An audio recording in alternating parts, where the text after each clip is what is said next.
Hello again. I'd like to show you how I make these hand puppets. I call them snappers, and they're made from a piece of A4 paper. If you've got coloured paper, it's preferable. And I suppose really it's an origami activity. Origami is quite difficult for primary children, particularly if they haven't had much practice folding. I have done this successfully with a year 2 group, but it was with a small group, not with a whole class. I had to sit at the table so they could follow what I was doing. First step is to fold the piece of paper in half the short way. Try and get the corners to line up. And then we're going to find the halfway point on that folded edge by temporarily folding it in half and pinching it. And then we're going to bring each corner down to that halfway point. You might recognise the first thing. We're actually going to make 3 things out of this piece of paper.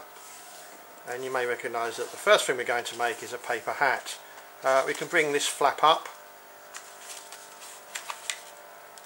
like this. Be too small to wear, we should have started with a bigger piece of paper. There we are. So that's the classic paper hat. I have seen some really successful class activities just based on this, designing and making paper hats for different situations. Perhaps somebody living at the North Pole, what could we add to the hat to make it warmer? But we're going to carry on. We've got 2 mounting folds here, which we're going to squeeze together to encourage the piece of paper to become a square. Can you see it's forming into a square? So down on the table and just run your thumb nail around those 4 sides and tuck that flap in there and tuck that flap in under there so that it's an even happier square. There we are. Now we've got 2 corners here which we can fold up. We can fold up that corner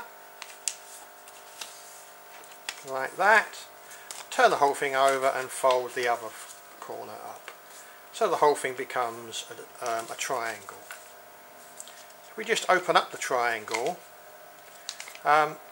just keep opening it up and squash it so the whole thing becomes a square again. And again, just run your thumbnail around the 4 sides. If you can't do that, use the handle of a pair of scissors carefully.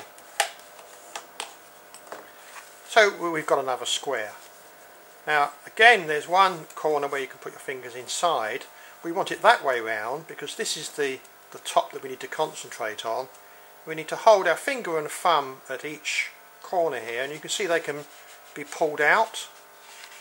So you pull them out as far as they can and lay it down and squash it, and you've made a paper boat which will actually float. And again, I've seen some successful class activities based on paper boats. You can load them up with a cargo, you could add a mast and a sail. But we're going to continue to make the puppet. We want to fold this in a triangle over, it doesn't matter which side. I'm just going to get some glue and glue it over to one side.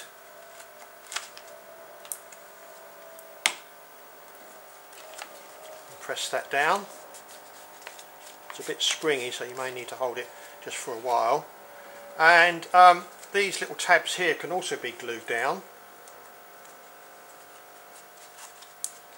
Get them out of the way. That's it. Now if we look at underneath the boat, can you see a fold line running across there? Well, we need to turn that whole fold line into a mounting fold. So we just push the front and the back of the boat until the whole thing folds over. Can you see that? Yep. And then when we hold the grabber between our finger and thumb, you can see that we've now got a hinge, but it's a sprung hinge, so it opens automatically. So you only need to push it to close it. So that's our grabber puppet. You could add some teeth to the puppet. I've cut some paper teeth out here. We could use googly eyes, glue them on. I've also got some sheets of eyes here that the children can cut out and colour in to make quite a characterful puppet here, and perhaps they could think about designing a performance with some groups of puppets. So I hope you enjoy making these simple grabber hand puppets.